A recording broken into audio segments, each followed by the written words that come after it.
Okay, welcome to Free Will, Science, and Religion. My name is George Ortega. I'm here with Chandler Klebs, Slattery, Mitch J, and Jamie Soden. And today we're going to talk about something, an implication of our not having free will. In other words, like the idea is like, if we don't have a free will, what is what we do, think, say, and feel up to who is it up to and all? And I'm going to present the case that actually it's up to God. And before I was presenting the case like within the pantheistic perspective of God and the universe being synonymous, I'm still going to use that argumentation, but I'm going to extend it. I think this definition of God actually is the God that is predominant in the Judeo-Christian-Islamic tradition. So, all right. So, like, before we start, I want to go through a few things. So, like, again, like I emailed you guys for the attributes of God that we're going to be exploring. We're going to be referencing the Google search God and the Wiki. Wiki has 10 attributes of God. We're not going to go in order because I want to try to establish an argument for it based on some, then going to the others. And I've got some rules for this, all right? Because, like, basically, we want to stay on point. So that means no editorializing, all right?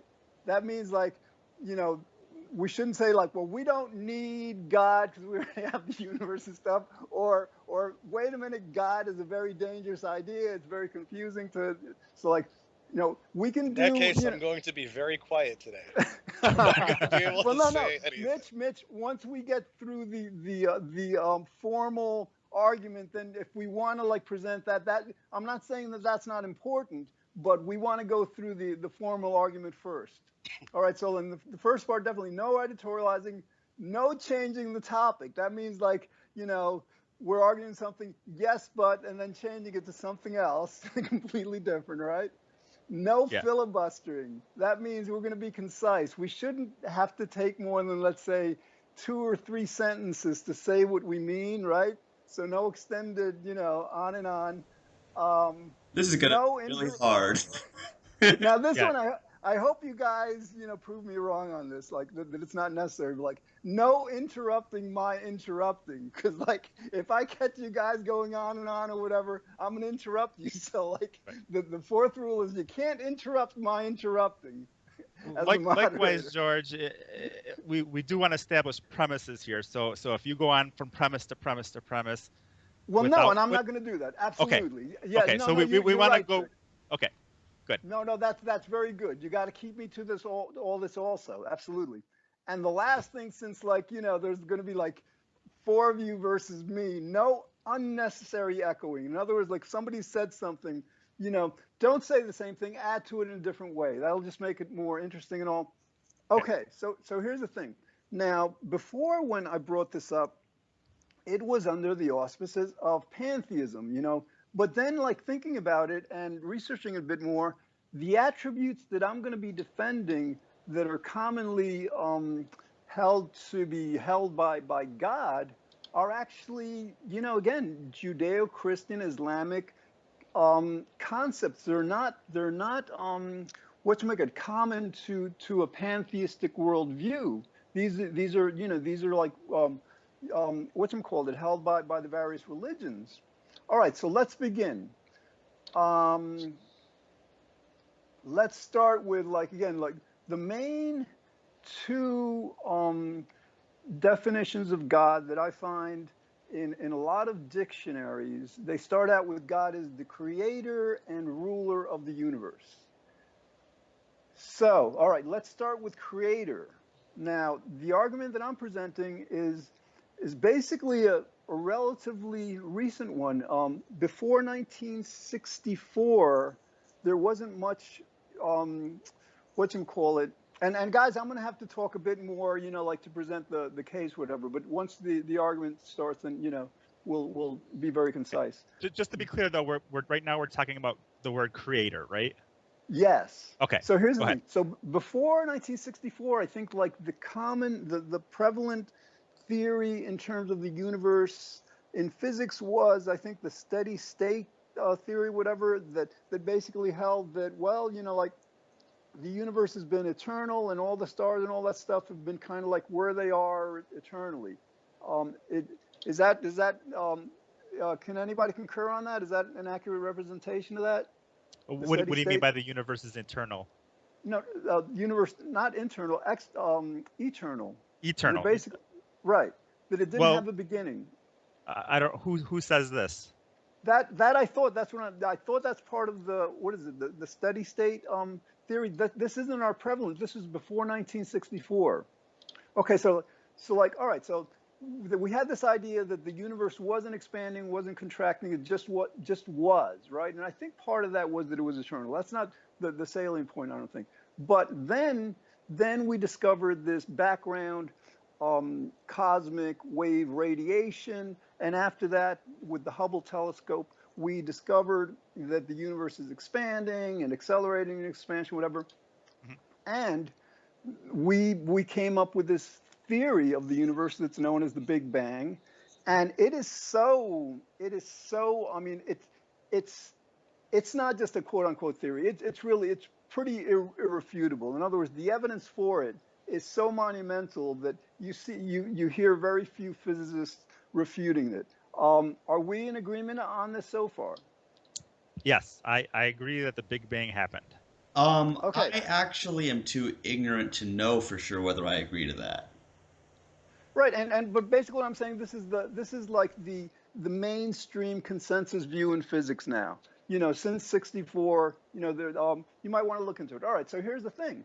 So God as a creator, what basically we can use the universe like, so the Big Bang, I think, could be defined as the beginning of this world, and then God is the unknown, transcending time and space entity that gave rise to the Big Bang.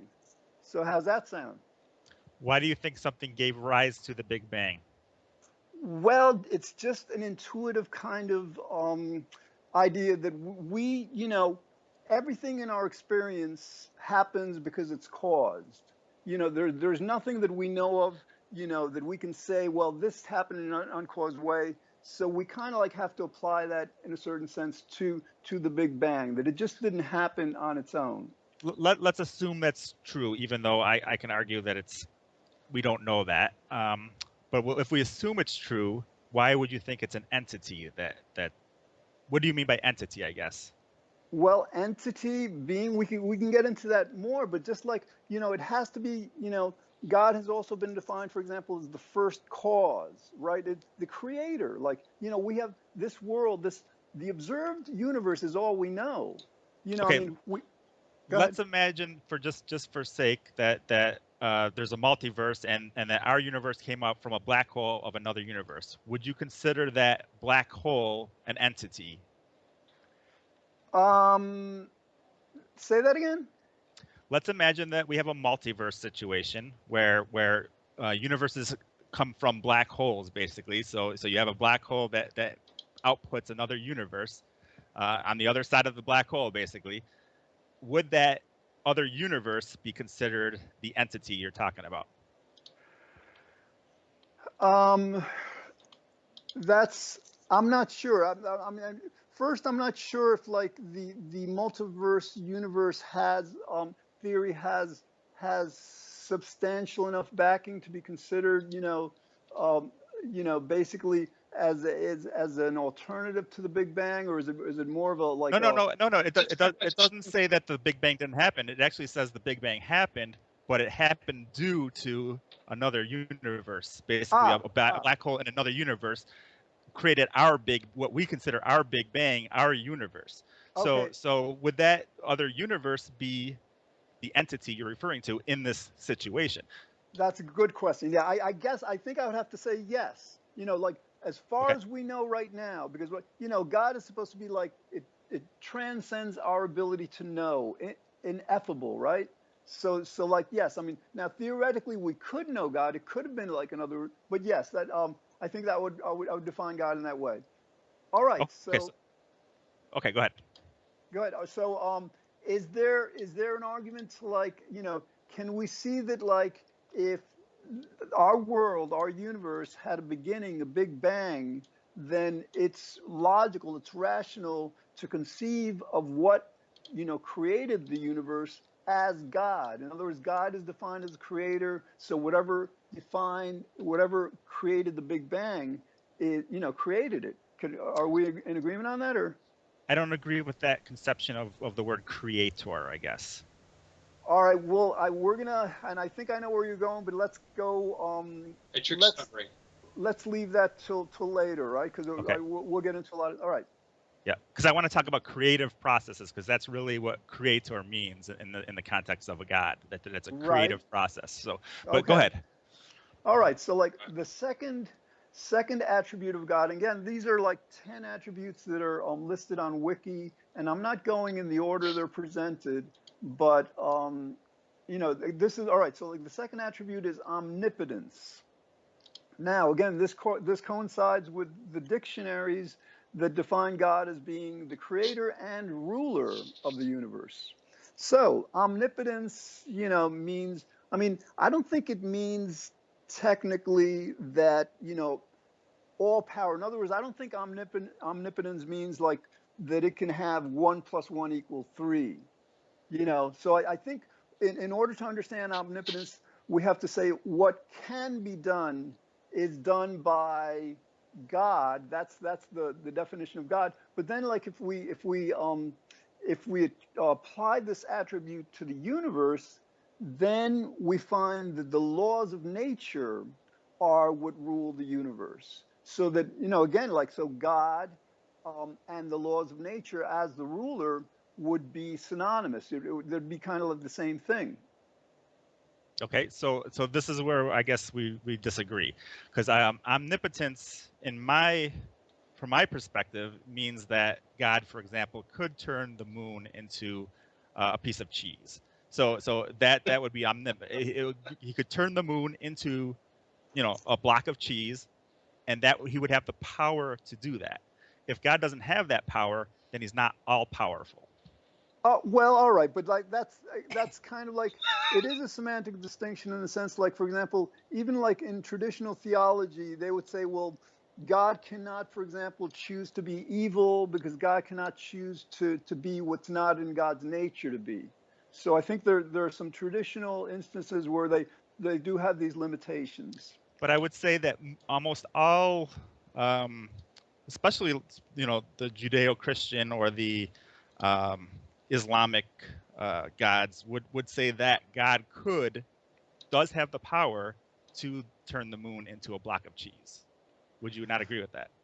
I'm not sure. But let's say if that is the case with some, here's the thing. What we're going to try to do now is not just establish God's existence, but kind of like clarify it more. In other words, like for example, with the universe. The universe, again, before 1964, we thought that it was a steady state. In other words, we knew it existed, but we didn't know its exact nature as accurately as we do now. With gravity, we thought that gravity was instantaneous at the time of Newton. Now we know that it travels at 186,000 miles per second, whatever. So basically, like, Actually, in this kind that's of like light.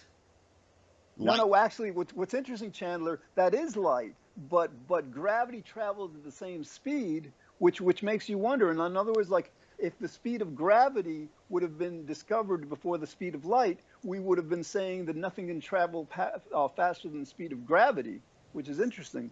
I'm confused. Okay, so let's go back to this omnipotence thing. So you're saying that God's omnipotence is basically the power to do the only thing it can do, basically, is causally happen.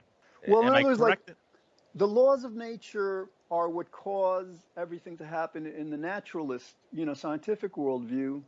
And so like God is what causes everything to happen within a theistic perspective. So yeah. Well, when you say okay, so are we omnipotent as well, humans, for example? No, because we manifest for example, we are governed by the laws of nature. The laws of nature, govern what we do in the sense. So God governs what we do. Okay. All right. All right. So okay. So you're saying the laws of nature are omnipotent. Right, Is and I would prefer, because omnipotent is actually a fairly recent term. Before that, they would say all powerful, whatever. So, like, in other words, like what can be done, what is possible to be done, has to be attributed to either the laws of nature, naturalistically, or to God theistically. Right. So Okay. what can be done can be attributed to the laws of nature, but that's not. I wouldn't say that. I wouldn't consider that all powerful. I would consider that restricted power. So the laws of nature can only be the way they are and cannot be any different. It doesn't have the power to be anything different. Just like we don't have the power to be anything different. So I wouldn't consider ourselves any less powerful than the laws of nature, is what I'm saying. All right, but all right, with the one thing, because like we are, again, we're correcting the definition of God somewhat. In other words, like, God cannot make the moon into a whatever cheese and all. But I think what we are saying is like that something created the laws of nature. I mean, that in other words, like the laws of nature must have a cause. And I think our understanding is like there was no time, there was no space, and perhaps there were no laws of nature before the Big Bang. So that the creative process included this, so that you would attribute what created the Big Bang with the fundamental power in the same way you would attribute to God as the creator that fundamental power. Again, it's not that this governing process, being whatever, can do anything it wants. It's locked into these laws of nature that we understand. How would you differentiate that between powerless? Huh? How would you differentiate your conception of omnipotence here with something that isn't omnipotent? Well, for example, the laws, like, they're looking for a unification of the four fundamental forces, and then the unification of, like, gravity and relativity. So basically, in that same kind of sense, there would be a unification of this governing thing into one. Like, I think logic kind of dictates that if there's four fundamental forces, there should be a force more fundamental that governs them.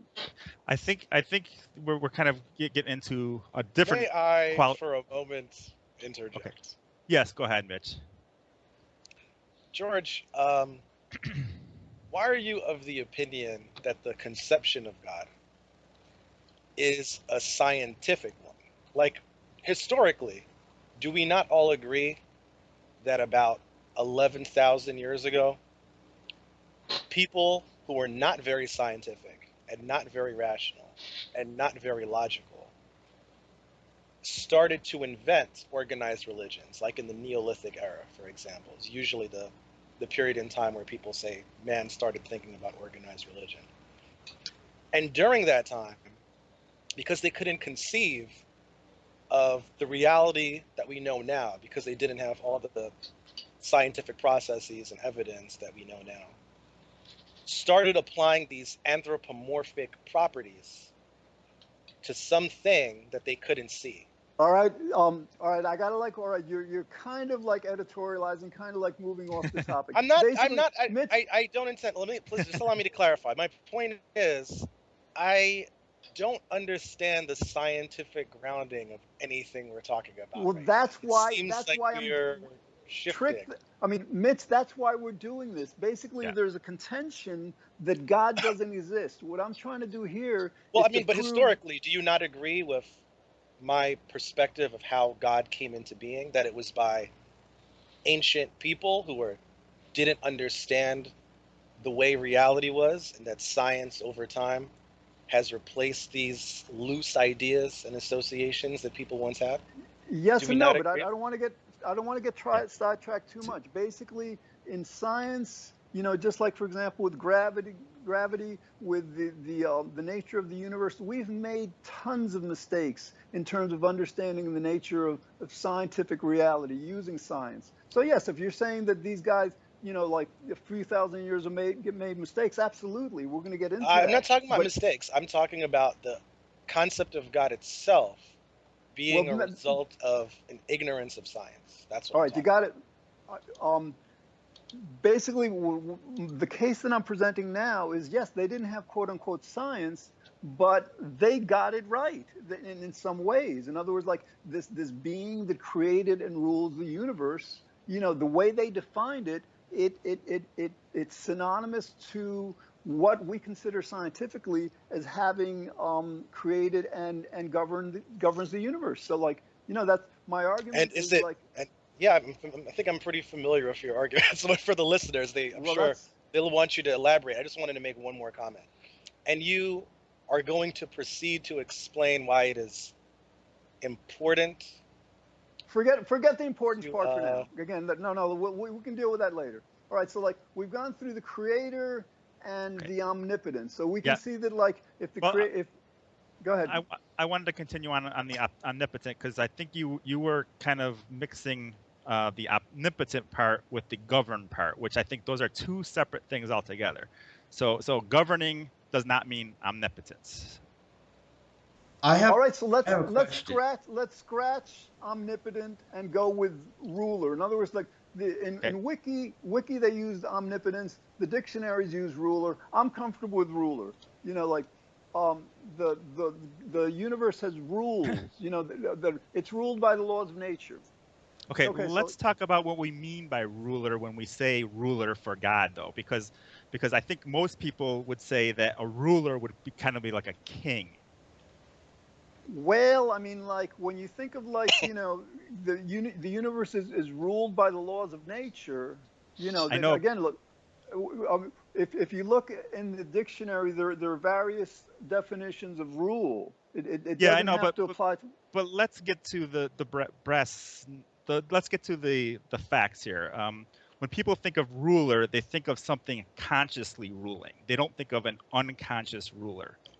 So and Well, then all right, but this is the important part that I think is being missed here. So all right, you're introducing the concept of consciousness. Let's get to that later, because like basically your okay, argument is that like we don't have evidence of a mechanism of consciousness and all. I get that, but and I in think that's terms, important for the ruler part. Like I don't think you can have the ruler that people are referring to when they say God without consciousness. So I think it's kind of jumping the gun to say ruler without getting into this word consciousness. all right, for now we can explore this in more detail later, but for now we would have to concede that we can only guess at the nature of what created the Big Bang. We have no idea what it was. So whether it's conscious, unconscious, and all, we can only guess. But whatever it is, it seems to have created these laws of nature that determine what happens and what doesn't. Okay. Hmm? So, all right. So that's the second attribute. The first one's creator. Second one is rule, governs. Causes to happen what happens. The third attribute is omnipresence. God is supposed to be everywhere. Okay, so this is, I think, a fairly clear one. The universe is everything. The universe is, by definition, the universe is all that. There's the observable universe, and then there's the theoretical, Okay. complete universe. But we can only guess at that. All right, I want to raise my hand here. Right. Does God create the universe? Because we just talked about creator a little bit ago, or is God the universe? Because this is I think is another confusing part. So when you say omnipresence because God is the universe, that implies that God didn't create the universe. If you're saying God created the universe, then then God is something external from the universe that outputted the universe. Okay, excellent point. Excellent point. And like with this, again, I want to like basically refer you to the many instances in science where we've gotten it wrong in the 1700s, in the 1600s, and we've gotten it, in other words, like it hasn't been complete knowledge, whatever. So with this concept, basically some theists say that God exists outside of the universe. Now, in a certain sense, you can make that claim that whatever, created the Big Bang, existed outside of the Big Bang. But what I would say, what makes more sense is not that the universe or this world was created by whatever created the Big Bang or by God ex nihilo out of nothing. I think what makes much more sense is that God is not, transcendent. God does not transcend the rest of reality. So, like, basically, God must have had to have created the universe by the Big Bang, whatever, from God, because, like, because there was nothing else to create, whatever is from. So the universe is just a part of God, is what you're saying. I would say that. So was it really a creation then, I guess? Well, that's a good, like, because in a certain sense, like, our known universe, our observed universe is all we know, all we can observe. So in a certain sense, you're right. It's kind of like a transmutation, a manifestation or something. But from our perspective, we have this Big Bang as the beginning of our world, of our universe. So, like, something quote unquote created it. Well, let's go from the perspective of the multiverse theory again, and say that this one universe that we're not part of, our universe came from a black hole in that universe. Is that universe part of our universe? Is it? See, this is the omnipresence part that I'm not sure what you're referring to here. like is it all just a continuum? Well, like, we can only guess, because, like, if there are multiverses, if there was a universe that preceded our Big Bang, then a question is, does it still exist? I don't know the physics of black holes and all that. I don't know, what happens, when they do what they do. But I think conceptually that, whatever created the Big Bang and the Big Bang, naturalistically, scientifically, would have to be, what we would, refer to as substance. The just kind of like going on the premise that nothing, can be cause sui, that, matter can be neither created nor destroyed. Okay, so you're saying that the creation was part of God. That since it's part of God, then anything that's created from God being part of it is omnipresent in God. Is that Absolutely? Okay. Yes, and God, like, some theists will say that God is not material. I think that's nonsense. God has to be material. Because if God is everything and everywhere, well, we're all part of God. We're not the governing part, but everything has to be part of that.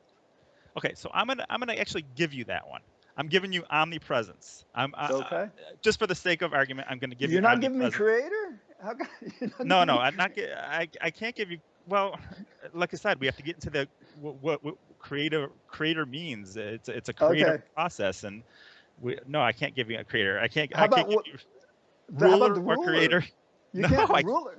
All right. We Well, got to get into consciousness. We got to get into consciousness right. for ruler, because it's a totally different conception than just mechanical governing, like a clock.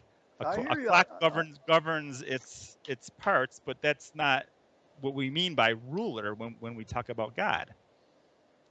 Okay, again, there are different kind of, like, like the let's look at it in terms of, like, the laws of nature cause whatever happens to happen. And we don't consider the laws of nature conscious, right? But they determine what happens. In other words, nothing can violate the laws of nature. So that's the sense where omnipotence is, like, God would be that entity, that being, that process, whatever you want to call it, him, whatever, that makes whatever happens happen.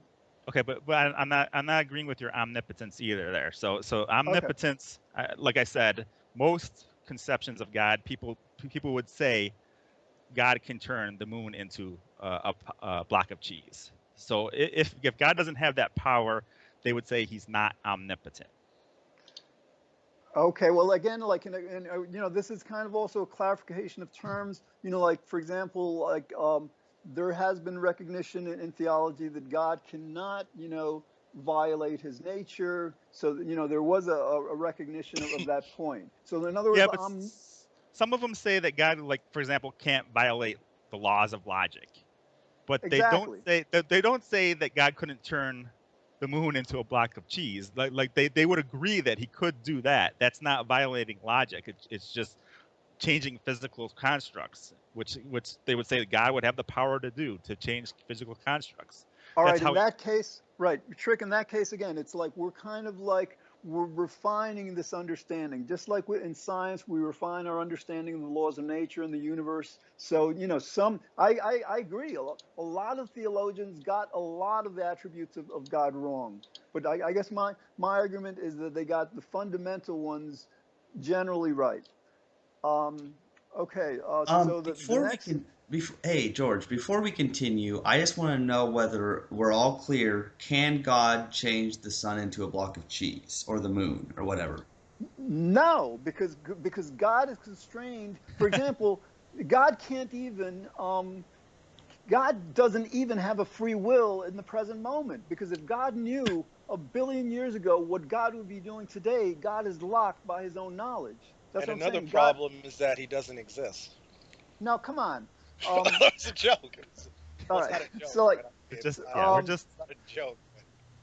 so basically, yes. So, like, there is, all powerful doesn't mean, that God can do anything. God is constrained by God's rules, God's laws, and all. Can we Okay. get into? I know this. I don't know if this is jumping the gun, but I really want to get into the ideas of consciousness or even intelligence, because I think those are key factors for me. All right, but if we want to, let me get through these. Okay. Actually, this next one, and we'll get to it, I think, in the one right after that. The next one is like God is defined as the universe, so like that's kind of like the same as everything. All right, that's a simple one. All right, so number 5 is God as omniscient. I think that kind of like is omniscient would kind of like connote consciousness, right? Right. Yes. That's why I thought we needed to get into this consciousness thing, because I don't think you could be omniscient without being conscious. Okay, excellent. So basically, the logic for that is for the laws of nature to determine the behavior of everything in the universe.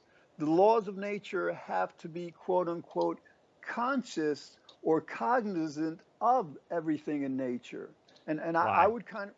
Why? Because, like, in another, what I'm using, what I'm referring to as conscious or cognizant is aware. In other words, like, if the laws of nature were not aware of, let's say, a certain aspect of reality, let's say they weren't aware of dark matter or dark energy, then they couldn't possibly determine the behavior of dark energy and dark matter. I don't agree with that. I don't think a rock is aware when it's rolling down the hill, yet it still physically rolls down the hill through in an unaware sense. It's just a physical thing that happens. Okay. I think basically what we're exploring now is kind of like the definition of consciousness. Okay. Well, okay, let's talk about that, because that part's important too. I think we need to have an experience. Consciousness means that there's an experience. Say for example, we experience the color red. I think most theists would say that God could experience the color red. Do you not agree with that? Yes. Now here's our problem.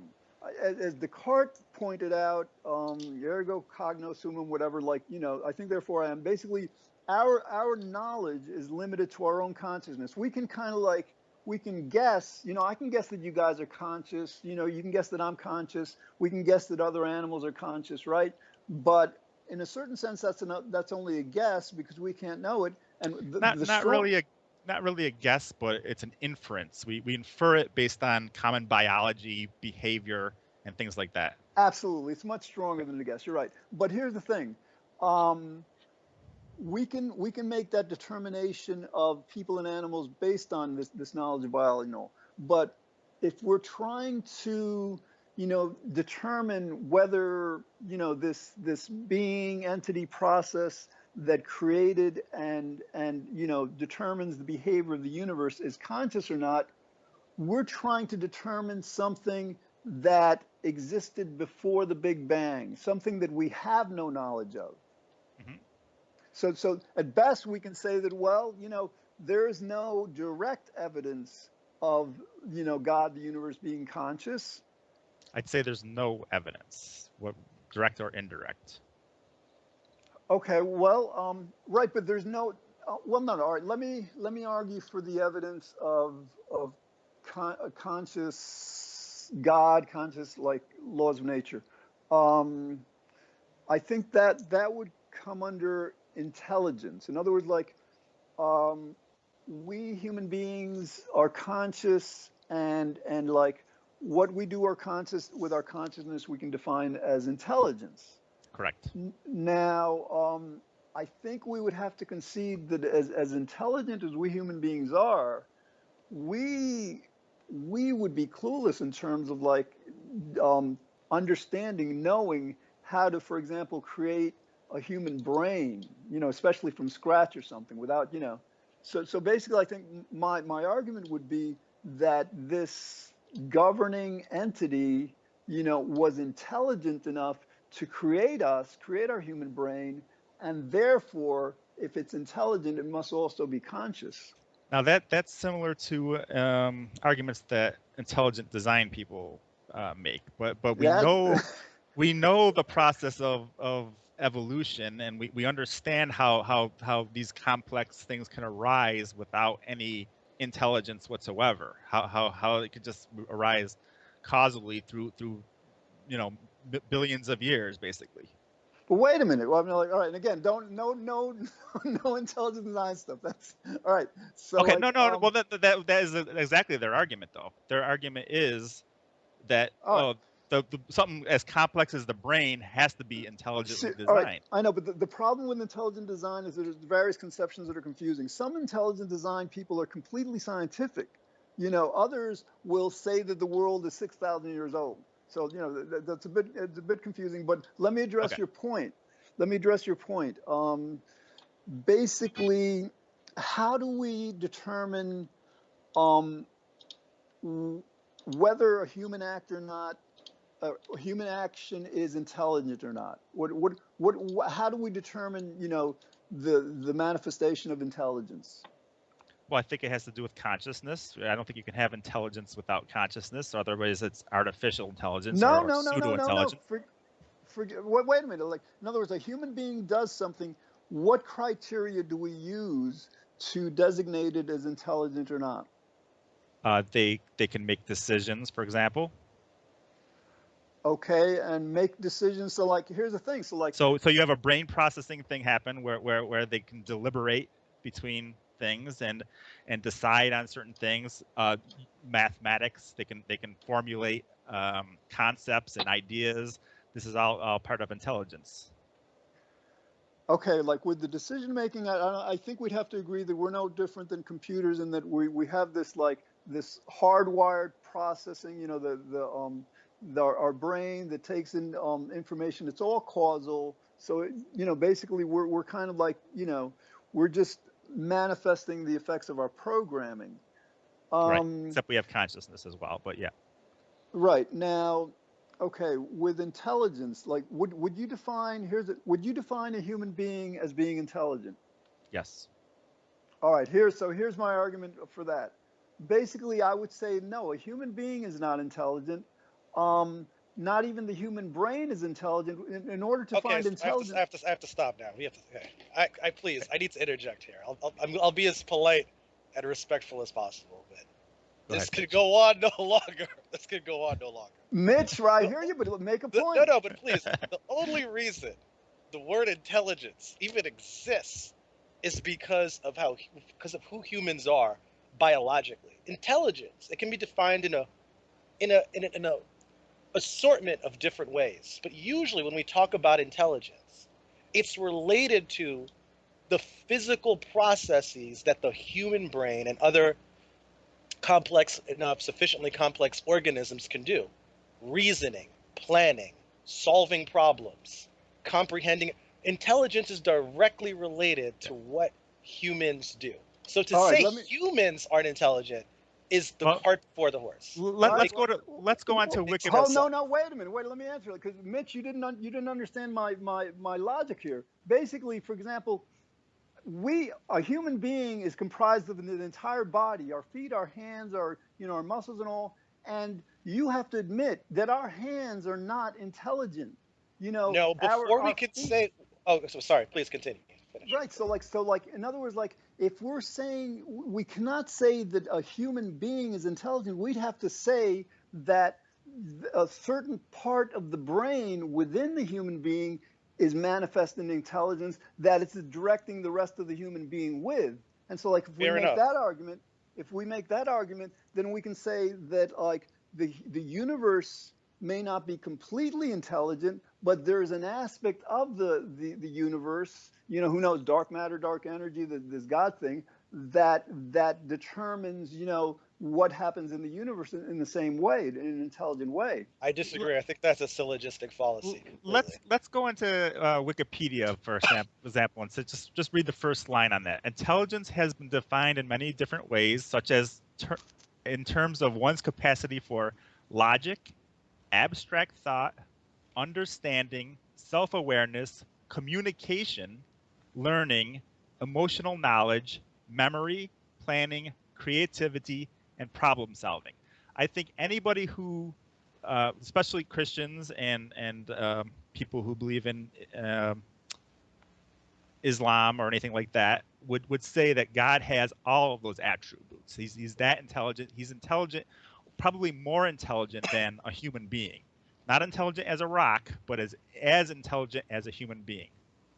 Right. And the only one of those terms that I could see that human beings have and other, inanimate matter doesn't, like computers, is emotional knowledge. In other words, like, we have a computer that can score higher on IQ tests than human beings. We have a computer outdoing people on an intelligence test. Yeah, but computers nowadays, they can't really do abstract thought. They can communicate. They can do some kind of types of learning. Yeah. So you can have, I guess, and that's why we call computers artificial intelligence, because it can kind of mimic the intelligence of humans. So that's the kind of the difference there. All right, but basically, I think what your argument is that, like, we're limiting, intelligence to human beings and perhaps other animals because we haven't found the mechanism by which to do that for other, entities such as God or the universe. Or rocks. Yeah. Right. But here's the problem with that argument, Trick. Basically, if you use that argument in terms of, related to the universe, you would have to conclude that the universe doesn't exist because we have no mechanism to explain it. We have no mechanism to explain the coming into being of the Big Bang. Why? I mean, first off, we don't need a mechanism. Second off, why would any mechanism need to be consciousness? Mechanism is mechanism. It doesn't need to have consciousness or intelligence. I'm just basically, you're saying that, like, we're limiting intelligence to human beings and other animals because with inanimate objects, computers, God, we're not aware of a mechanism that could give rise to intelligence. Yeah, we know that brains give rise to intelligence, for example. We know that certain computer programs give rise to artificial intelligence. We don't know that rocks have structures that have any consciousness or intelligence. We only give intelligence to these things that we already understand have intelligence. But So no, actually, anything else would just be speculation, basically. but Trick, what you're saying is like, for example, like we have computers again that can beat us at chess, beat us at IQ, Right. that can, have logic, have all this stuff. But you're saying we can't attribute intelligence to them because they don't have the neurobiology. We could They don't have the. attribute artificial intelligence to them, and that's exactly what we do. All We right, attribute artificial. artificial intelligence. All right, so then let me coin a term. I don't know if it's coined, whatever, but like there's a theistic intelligence that's similar to artificial intelligence in that it doesn't require biology. So this is the intelligence that created the universe, that created the laws of nature, and that governs, the behavior of all mass energy. I don't see a reason why we should accept that. Like there's no, I mean, let's say even if that's a possibility, we'll say, okay, that's a possibility, but there's no evidence for it. Therefore, we shouldn't believe something without sufficient evidence.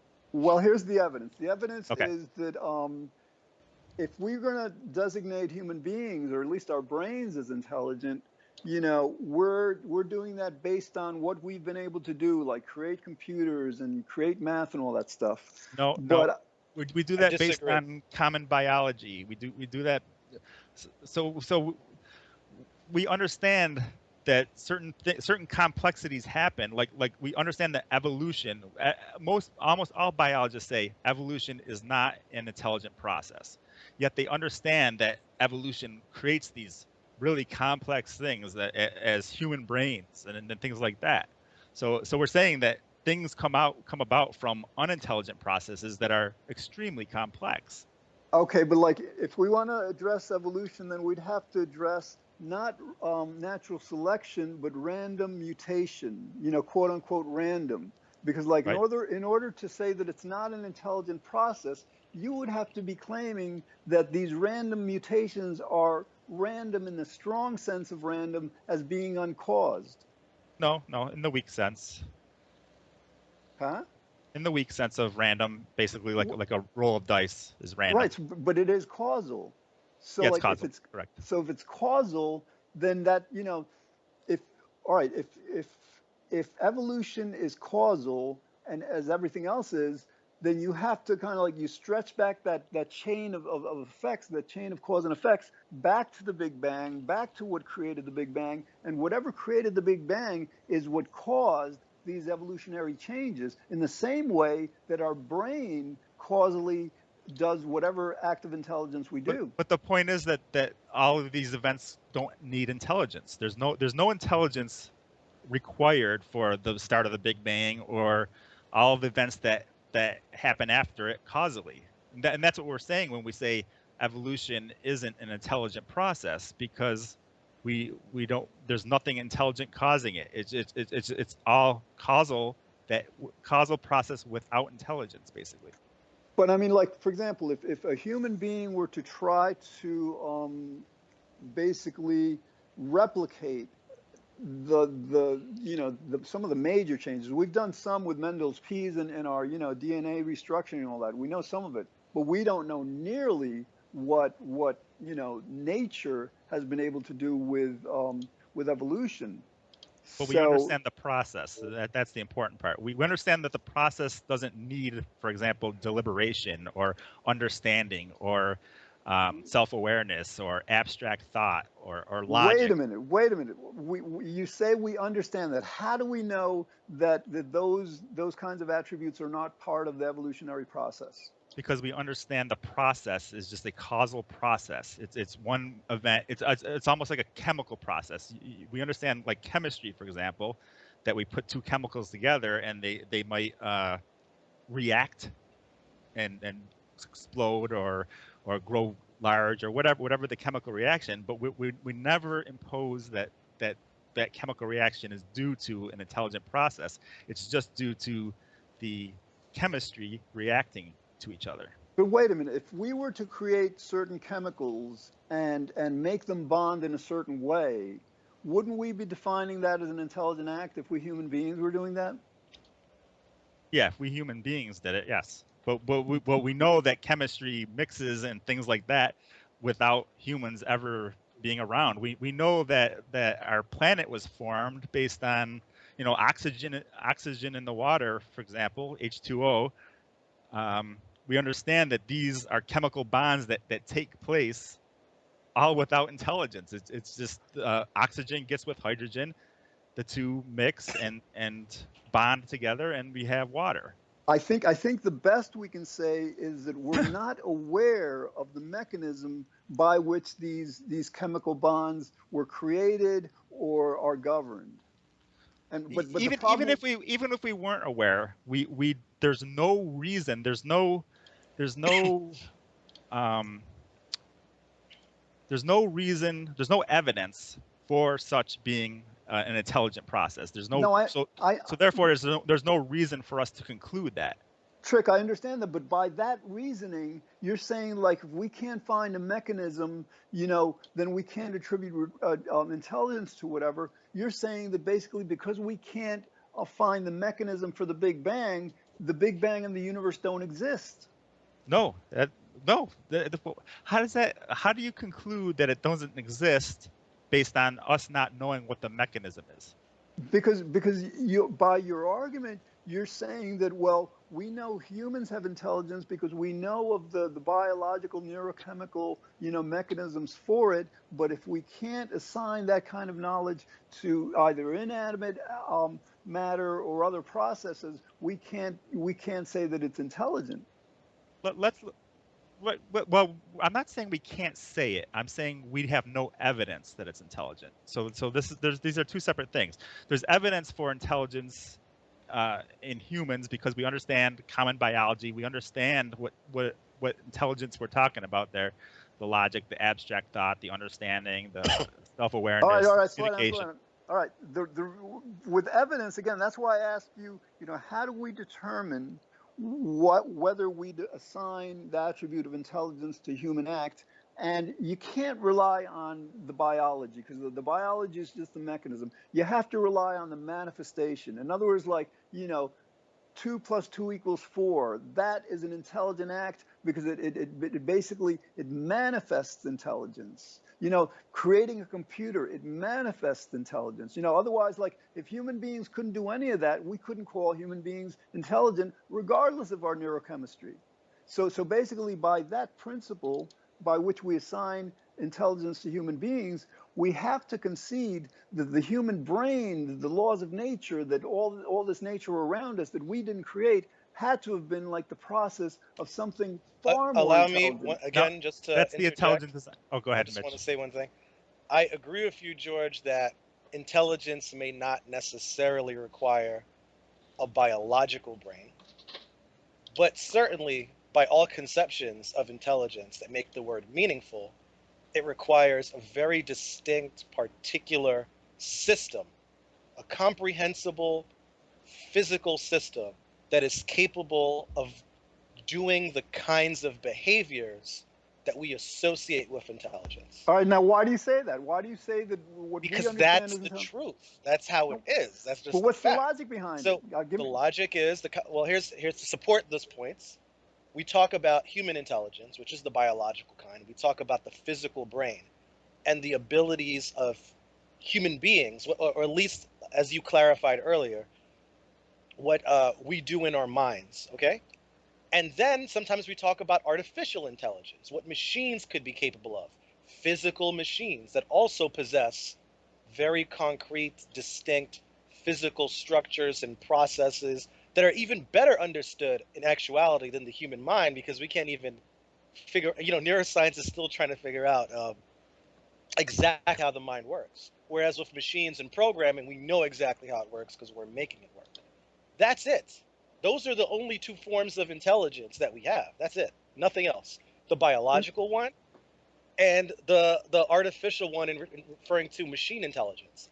Right, so to say there's another kind of intelligence, it seems like we've lost the meaning now. Because you need that physical structure and this well understood series of processes and behaviors. Okay, let's say, for the sake of exploring this, that we created these machines, these computers that could do these artificially intelligent acts, but we had no idea how they're doing it. I think could we? That doesn't. It's not even logical. That doesn't even make any sense. How could we?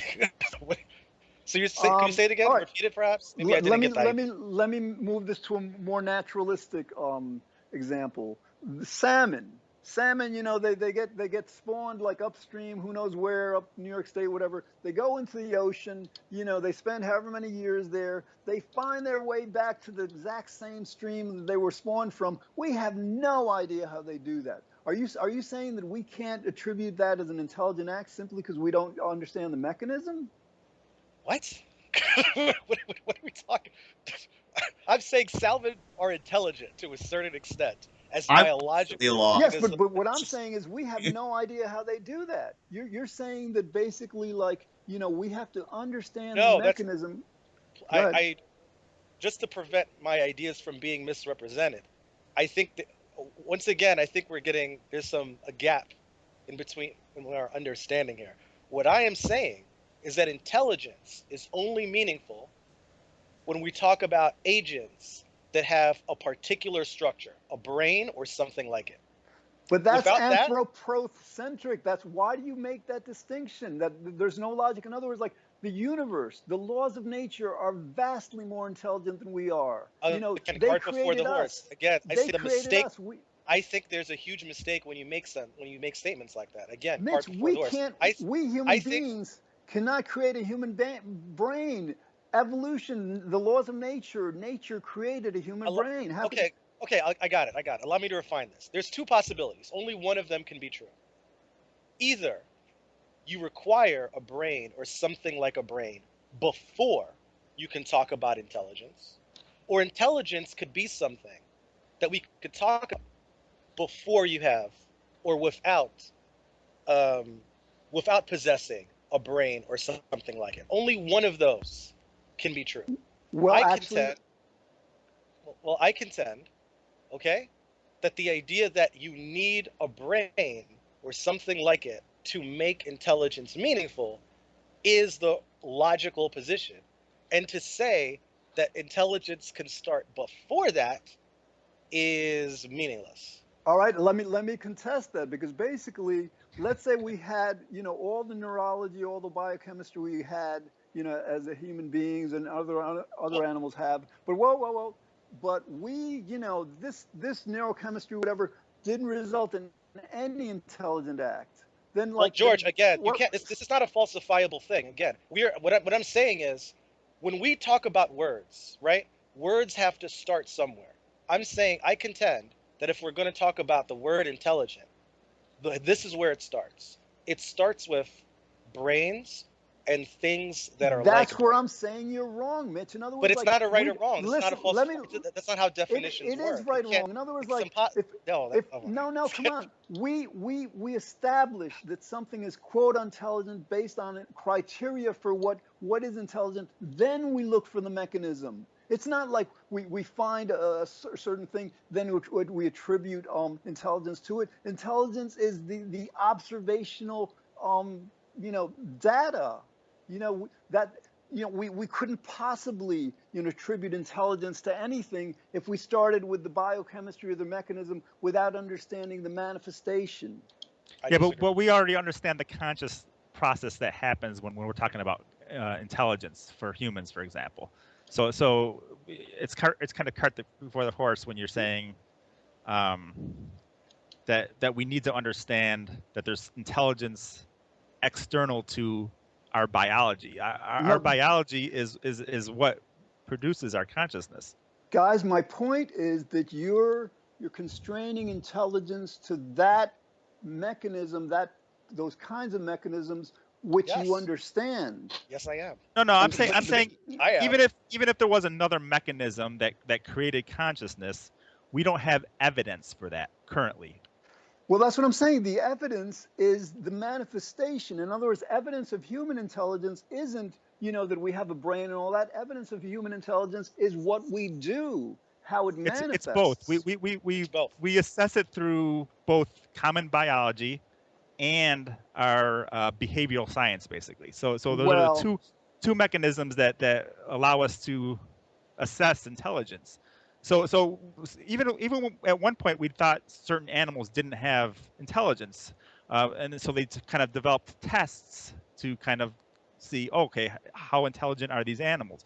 We understand that plants, most scientists would say plants are not intelligent, but some say, oh, certain plants might have some kind of small degree of intelligence. Who knows? But most would say no on that because there's no brain and there's no All right, central but I nervous got to system. stop you there. Most scientists would say we don't have a free will. So like we can't, a lot Okay. of like what scientists, they're very kind of like, they're not open to kind of like these views that I'm actually what this podcast is about. I'm presenting a different paradigm. And again, the argument is that like if you're requiring a mechanism to establish the reality of whatever we're discussing, then by that same principle, we cannot say that the universe exists because we're unaware of a mechanism for it. It's not even about a mechanism. It's about evidence. So do we have evidence that there's intelligence, and that's the part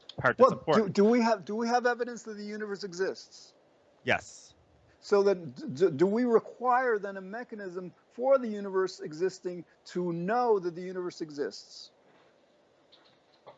Say that again. Do we require a mechanism for the universe existing to know that the universe exists? Do we require a mechanism for the universe existing? So you're talking about the Big Bang, or?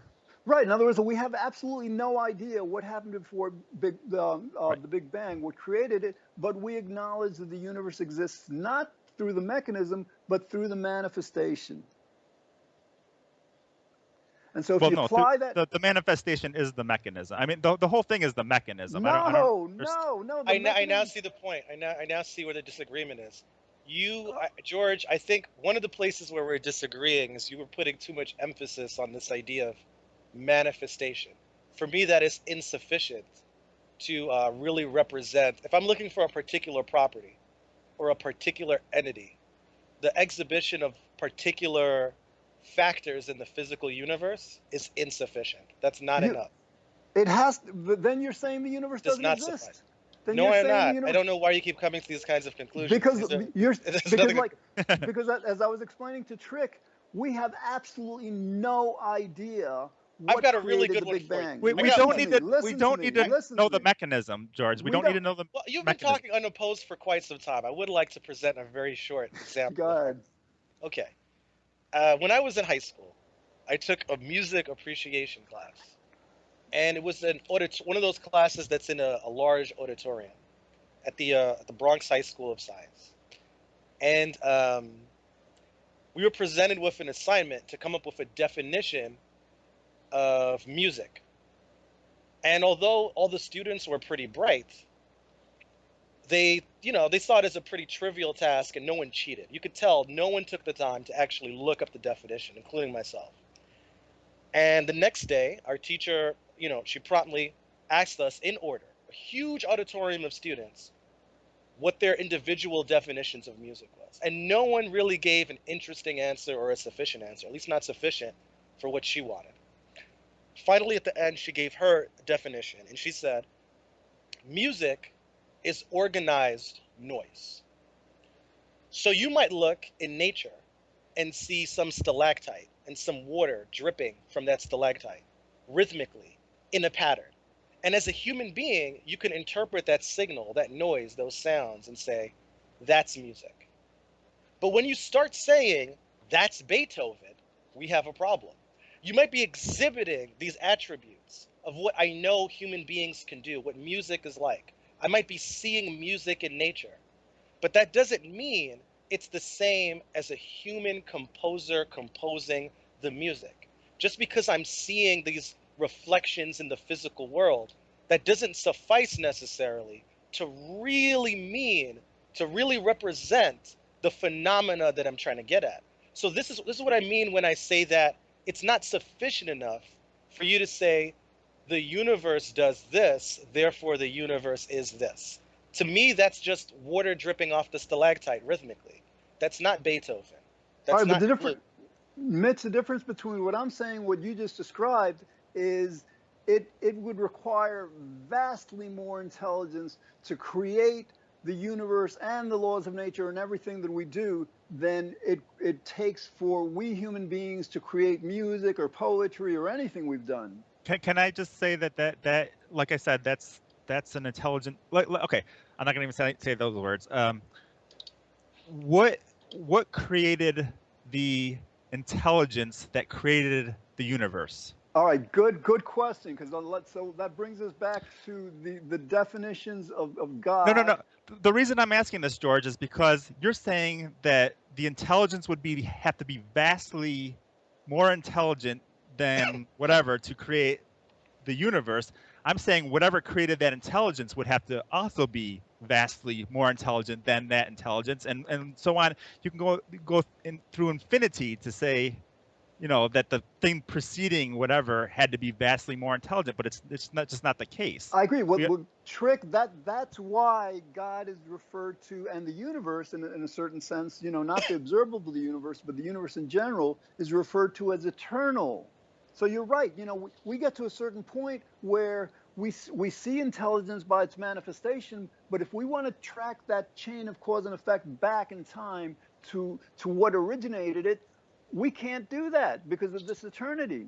So you're saying something can be eternally intelligent, then I'm saying something can be eternally unintelligent as well. Say that again? If something can be eternally intelligent, something can also be eternally unintelligent. Well, I mean, like theoretically, but like if we, So again, the like, processes that output our universe can be eternally unintelligent. well, but then we'd have to like redefine intelligence. In other words, like, just taking our human brain, forget the rest of nature. I think we would agree that it's a manifestation of amazing intelligence. The complexity. In other words, we with our intelligence couldn't do that. But we understand how it comes about through long evolutionary processes that are unintelligent. Well, I mean, like we say it's unintelligent, but for example, you have to understand, like, all right, there's a different kind of conception of time, than Einstein explained in relativity, and that's the idea that, like, we do something and we deliberate for 5 minutes or a few years, whatever, and we do something really intelligent, and we say it's an act of intelligence. But you're saying that, like, if this process took, 10, 20, 30 million years, it's an evolutionary process, therefore it can't be intelligent. What I'm trying to say is, like, relative to the existence of this universe, this God, these laws of nature, those 50 million years are like, are taking 10 minutes to do something intelligent. So again, the amount of time it took to do something, is not a limitation on its manifesting intelligence. The only point is there's no reason to invoke intelligence in the process itself. Well, I mean, the reason that I see is that, like, there's so much in nature, including especially ourselves, our human brain and all, that we're not close to being able to do. So, like, if we can't, if we're not intelligent, but we understand that complexity arises through unintelligent processes. So we get these really complex things through unintelligent processes that we can't do with our own intelligent processes. Mitch, the Trick, why are you saying that these processes evolved through quote unquote unintelligent mechanisms or processes? Because they're just basically a causal mechanism from one event to another event through the laws of physics. It's all they are. There's nothing. It's like rocks rolling down the hill. There's nothing intelligence with rocks rolling down the hill. They just roll down the hill because of gravity, because of the slopeness of the hill, because of the roundness of the rocks. Trick, let's apply that reasoning to our human brain and our intelligence. Our brain is comprised of neurons that travel along neural channels that, with the synapses, it's all chemistry. Right. And then we can even reduce that to atoms and particles. Right. So how is that different from anything else? The only difference is our brains output consciousness, conscious processes. But if we're saying that intelligence is an attribute of consciousness, and we see all around us, including ourselves, manifestations of intelligence far beyond our own. We don't, is what I'm saying. We don't see that. We there's no reason to think complexity equals intelligence. That's I what understand that, we but understand. We understand this through our own intelligence. all right, Through our own intelligence, we understand that complexity does not equal. If something is complex, if we see a complex mountain, it doesn't mean that that mountain was shaped intelligently. All right, let's pose a question. Let's say there was a scientist, MIT, whatever. Next year, he creates a human brain. He freaking creates a human brain. I mean, like, I know, perfectly working. He from scratch. He puts this whole thing together. I think this guy would win like a few Nobel Prizes. I think that would be deemed probably the most intelligent act we could ever conceive of, or up to date, whatever. But we're attributing intelligence to him because we know we have a chemistry, whatever. And you're saying that that's, basically if this brain is created by something about which we have no mechanism, we can't, refer to that as intelligent. That there's a logical disconnect there. His brain is intelligent. Right, that's what I'm saying. So, like, the creation of a human brain, if a person did it, is intelligent. So why wouldn't the creation of a human brain by a natural process also be deemed intelligent? Because it's two separate processes. They're two entirely different processes. One has to do with complex structures coming through long generation to generation to the next generation, from small structures that aren't brains to semi-brains to half brains to full-fledged brains through all these years on George, each I generation. do see your point, though. You did say something profound a little while ago when you said that, if we can go back to the stalactite example, you sort of said that what's the difference between, that nature doing what it does and our brains doing what they do, since we don't control them, free will's an illusion, blah, blah, blah. And our physical brains are mechanistic as well. But I think what Trick and I are trying to say is that it's that we don't think intelligence is a special thing. We are just trying to accurately describe what we mean when we're saying something is intelligent. Like, notice Trick is telling you what this physical phenomena we observe is about. It's about how it comes to be and what is actually happening physically. So when I say something is intelligent, it's because I'm trying to give more information regarding what is happening. It's a stronger statement.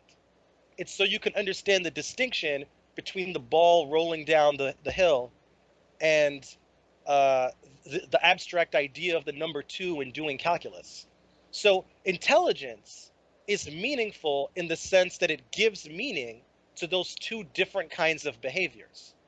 So if you say these kinds of behaviors are the same thing, you're losing the meaning of the word intelligence. Because the word is only for doing calculus versus a ball rolling down a hill. So let's put this in even simpler terms. Imagine a rock rolling down the hill that was just sitting on top of that hill, and the wind blows it and it rolls down the hill. And then imagine a scientist putting a specific rock on top of a hill, configuring the hill a certain way so it goes down the hill a certain way, and then pushing that rock so it goes down the hill. One is an intelligent act. The other one is a not intelligent act. The one is the intelligent act of configuring the rock and the hill the way you want it to configured, and maybe doing mathematics so the rock ends up exactly where you want it. And the other one is a process that the rock ends up where it does because it just does, because that's the configuration that I agree with the scenario, causally. But what I'm trying to stress, using your scenario, is that the reason we have the word intelligence is so we can comprehend the distinction between those two different events. All right, guys, I understand your point. Gives meaning to that distinction. I understand your point, but my point is, like, let's take the example of a rock rolling down a hill, okay? That rock cannot roll down the hill except for the laws of nature, except for its physical properties, except for, gravity, all these things. And so whatever created these things, has to be deemed intelligent. Why are you saying that? That's the conclusion that we're not coming to, that it has to be intelligent. Can we create gravity? Can we create the laws of nature? No, but that has nothing to do with it. We can't. There's a lot of things that we can't create in nature that happen through processes that are unintelligent. Yeah, to me, the word intelligent is just the word. There's fusion in stars. Fusion in stars is not intelligent, yet we can't create fusion here on Earth. All right, So Mitch, you brought up the idea of this causality, and so like let's take whatever happens, whether it's something that we're doing, the rock rolling, the fusion, you know, basically we acknowledge, we know very well that we're just actors. We're just manifesting the you know, basically the results of this causal chain that regresses back to at least the Big Bang. So in other words, like when we say that an intelligent act is done, I think let's say we attribute it to a human being. I think we have to like, I think what we're saying is like the human being conceived of the idea, or just like, you know, kind of like gave rise to it. But, you know, since we understand that we don't have a free will, we understand that we're just actors, we can't attribute that intelligence to ourselves. So we have to like attribute the whole process, not just of everything we do, but everything that happens to the Big Bang and whatever created the Big Bang. Let's put it this way. There's no reason to think that there's anything before the Big Bang that was thinking, this process is going to output people with brains on Earth. There's nothing prior to the Big Bang that deliberated on that idea and set it into action so it happens. There's no intelligent process there.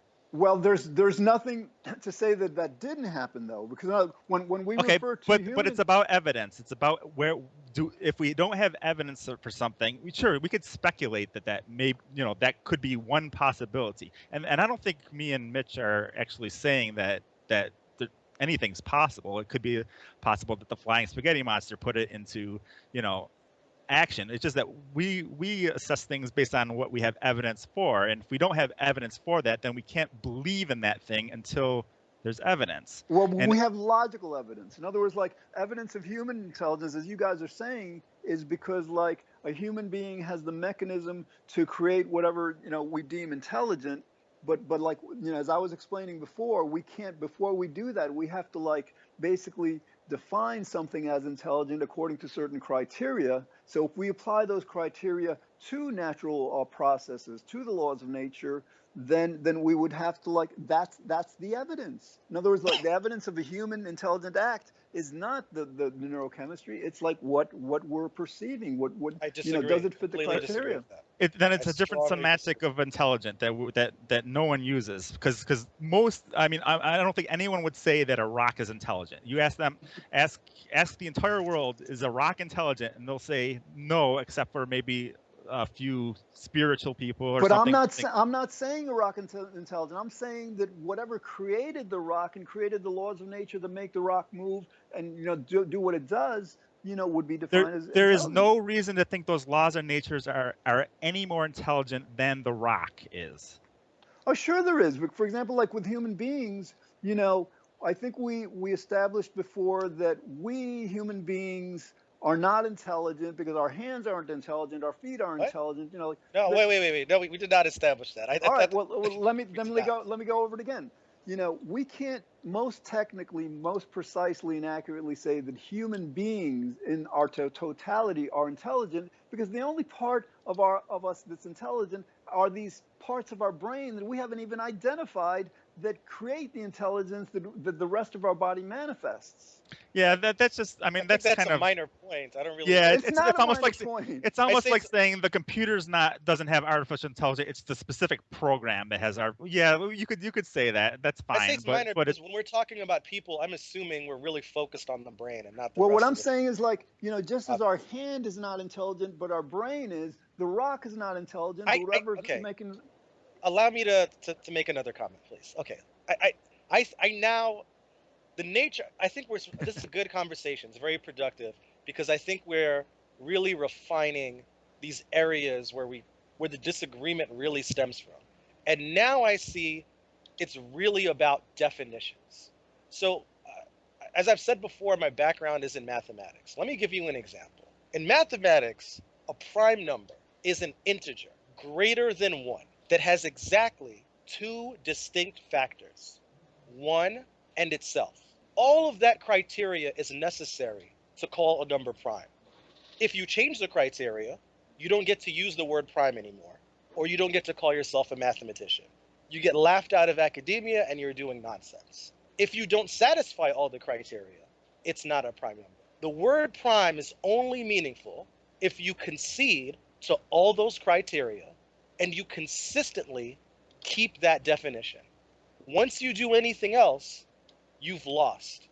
You've disqualified yourself from logical conversation. So I think this is the real issue. It's like what you are saying is required for intelligence or consciousness. I'm saying no.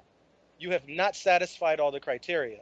And if you satisfy less of the criteria, you have to use a different word. But what I'm saying is the criteria that I haven't satisfied is what I'm terming anthropocentric thinking. In other words, it's the same criteria. A long time ago, our scientific consensus was that, yeah, we human beings are sentient, we can feel feelings, but the rest of the animals, listen to me. So like, basically, like, your argument is that you have a criteria, for intelligence, and that, like, my definition of attributing it to the universe doesn't meet that criteria. My argument to that is your criteria is anthropocentric, just like, attributing, sentience just to human beings and not to other animals was a mistake. But you're calling that us anthropocentric, but we're calling you anthropomorphic. Exactly. So I realize that, but because that's the big distinction.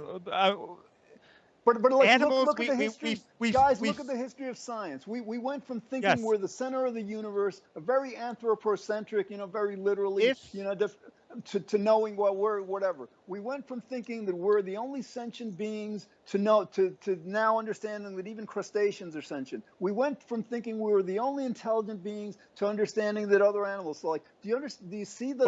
But we don't, for example, think plants are sentient. For example. Most scientists say no.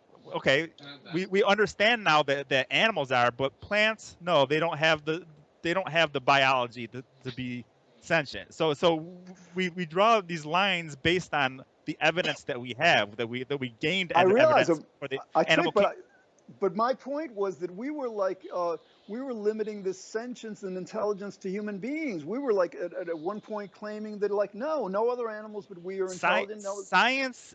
Science changes. So when we get more evidence for something, that understanding changes within science, and that idea that humans are the only thing that are sentient, for example, changes through science, through learning, through evidence. As soon as you have evidence, real evidence that the laws of physics are intelligent, then at that point, science should, I totally 100% agree with you. Science should change their position. I'm not saying that the laws of the universe or of nature are intelligent. I'm saying that what created the laws of nature same thing. What if we're even saying that something created, the creation word is just a bad word here. It's just because it would be a better word. Well, whatever caused everything, right? Whatever caused everything is the only intelligent thing, because we're only puppets. But we understand causality, and you understand that the rock isn't intelligent, yet it causes another rock when it hits it to bounce or whatever. So you understand causality for the rock, but yet you don't say intelligence there. But yet you're saying that whatever caused the universe has to be intelligent, and there's no reason to think it's any more intelligent than the rock. Well, the reason is that, like, the rock didn't create the universe. Whatever created the universe created the universe. How could you be more intelligent? Whatever created the universe. You guys really I'm saying it doesn't have to be intelligent. You're saying that something that causes the universe has to be intelligent. I'm saying it just has to be a cause. It doesn't have to be an intelligent cause. Well, how could it be? I mean, like, if it gives rise to this complexity, including human because beings with our because intelligence. complexity doesn't need to be intelligent. Trick, but what I'm saying, We've observed this. it's not just about complexity. It's like you're saying we're agreeing that human beings do intelligent acts. If we don't have a free will, we can't attribute that intelligence to us. We have to attribute it to what caused us to do it. The lack of free will does not equate to the lack of intelligence. Those are two separate things. We can be intelligent and yet still not have the free will to be able to But have it's done not our otherwise. intelligence. We're manifesting it. We're manifesting the intelligence of this causal chain. We're manifesting the intelligence of our configuration. Yes, our Exactly. configuration manifests intelligence. Right, and we don't determine, you know, this causal process that makes us do these intelligent things. It's the configuration that we have that outputs our intelligence. That's what I'm saying. So like but more it's not accurate. it's not the thing that creates the configuration. It's the configuration itself. The thing that creates the configuration is entirely unintelligent. How could something, you know, how could we attribute unintelligence to what created like the laws of nature and the brain and all that stuff? And because we understand that complexity, including the complexity that creates our intelligence, does not need to be intelligent. We understand that complexity arises through physical processes that are unintelligent. That's what evolution is about. But your understanding is based on this, you know, this idea of no, because I thought we went through this. We understood that random mutation is a causal process. It's not quote unquote random in the strong sense. Something being a cause does not mean that cause is intelligent or conscious. It just means it's a cause. All right, wait a minute. For human beings to do something intelligent, we have to cause that intelligent thing to happen. You know, we're just a proximate cause, but we're nonetheless a cause. And since we're not a fundamental cause, we have to attribute the fundamental causality, you know, to actually, you know, initiating what we do that's intelligent. Say that again. I lost you on that one. All right. Because, you know, when we do something that's intelligent, we understand that we're a proximate cause. In other words, like anything that's intelligent has to be caused, you know, because otherwise, you know, then something that's not causes, you know, that doesn't make sense. So basically we're causing whatever we do that's intelligent, but we have to acknowledge that we're just the proximate cause. So whatever is causing us to do what we, you know, deem intelligent is the fundamental cause. And, you know, I think logic dictates that we have to attribute the fundamental intelligence to whatever is causing us to do what we do. I think that's a mistake. It's like saying that a ball is round because the fundamental thing that creates that ball, that causes the roundness, is round, and that's a mistake. No, I'm not saying that.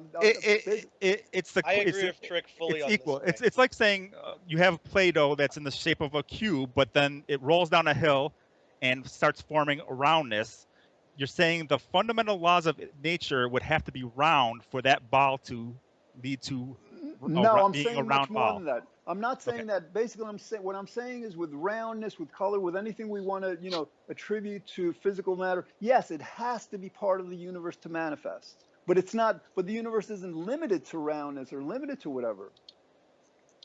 The causality that leads to the ball forming into, or the Play-Doh forming into something that is round, is not itself round. I understand, just as the causality that leads to us being intelligent is not itself intelligent.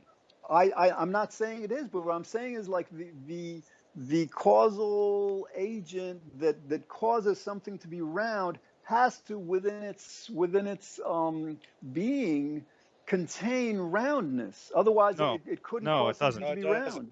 No, it doesn't. That's just faulty. That's not. It doesn't have to be round. Well, I mean, like, there's nothing prior to the Big Bang that has to be round for roundness to form. I'm not.